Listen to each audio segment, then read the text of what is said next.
বন্যার পানিতে ডুবে যারা মারা যাবে তারা শহীদ।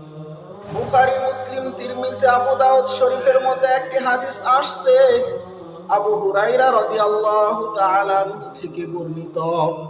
রাসূল সাল্লাল্লাহু আলাইহি ওয়াসাল্লাম ইরশাদ ফরমান, আশ-শুহাদাউ খামসা, পাঁচ ধরনের ব্যক্তি হচ্ছে শহীদ। এক নাম্বার আল মাতউন, ব্ল্যাক রোগে যারা মারা যাবে তারা শহীদ। দুই নাম্বার হচ্ছে আল মাতবুন, পেটের রোগে যারা মারা যাবে তারা শহীদ। তিন নাম্বার হচ্ছে আল গরিক, পানিতে ডুবে যারা মারা যাবে তারা শহীদ।